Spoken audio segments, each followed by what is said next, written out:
Here with UVA coach Vin Lananna, back at NCAAs, year 7 at Virginia. You guys have just won your first ACC title and have a real good chance of getting on the podium here. How do you feel about the men's chances? Good. I mean, I think it's all been about a process, and guys seem to be doing well. They're excited. They're appropriately eager for the challenge. So we'll see what happens. You know, when you got at UVA, I remember reading on my own forum, he's lost it. He's too old, and like. Did it take you longer than you thought to get to this level, or did you believe in yourself all along? No, I believe we were going to get there. I mean, the NCAA there are a lot of great programs and good teams, and I think having come in right during COVID, I think it was, we were a little bit behind on the recruiting since they arrived in September, and then the next year was COVID. So this group that's with me have pretty much been with me the whole time. So all seniors, so let's see if they can do something exciting. And Gary Martin's been running, amazing. What do you think's realistic for him? Since the cross country thing is not really his thing, but he's good at it. He's good at everything he does. He'd be good at cornhole if he needed to be. He's a good competitor. So when the lights go on, he usually does a good job. So I expect that he'll do a good job for him. I remember when he was a freshman, you were saying he'd be a pretty good 5,000 meter runner. Have you figured out, is he still a 5,000 guy, 1,500 meter guy, or both? I think he could do either, and I think he can be effective. But on our cross country team this year, Gary knows, and if you had asked him, he'd say we have no milers on our team. We only have 10,000 meter runners in the fall. That's cool.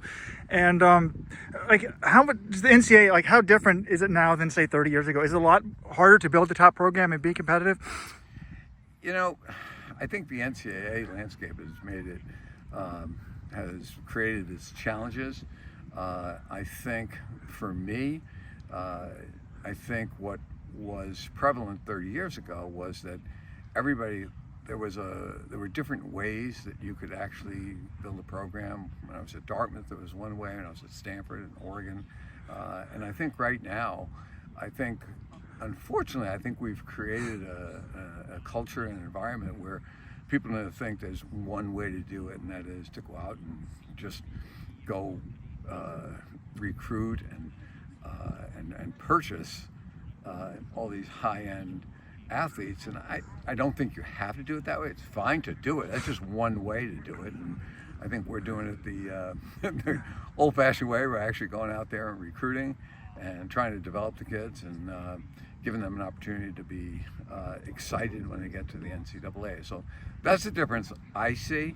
There were a couple of teams that were going down that road 30 years ago, but I see a lot of the top teams, and they're doing a great job at it. I mean, I think this NCAA championships will be phenomenal. Yeah, I mean, if someone's going to defend those programs, they'd say, what's the difference between purchasing or recruiting a top talent who's a senior versus recruiting a top, the Foot Locker champion like Jorge Torres or Ritzenheim or something like that? There's nothing different about it. As I said, to me, it's just there are different ways to go about it, and I think that everybody was going after getting the top Foot Locker or Kinney at that time. Yeah.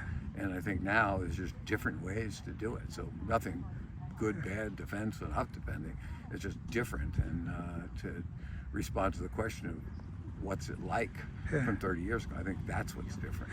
The kids nowadays are way faster than they were when you were at Stanford or Oregon, but would this team beat one of your national title teams definitely, or can you not answer that because you're going to offend somebody? Of course, I'm going to say that the Virginia team is just as competitive as the others. We had pretty good teams. I mean, you might not want to upset your old alums. No, I think that those guys were special. I think that's exactly what I mean. I mean, at Dartmouth, we were second at the NCAAs, and those guys would just grind and grind and grind. And at Stanford they were a bit more finessed, and at Oregon they just had all the history behind them. But it's all a little different, and this group has got a different approach to it. And I think that they are excited. I really mean they're eager for the challenge, and hopefully they'll enjoy it. And it seems like you're eager and excited. Do you ever get tired of running? I mean, how many years of coaching is this for you? I'm not going to answer that question because all I can say it's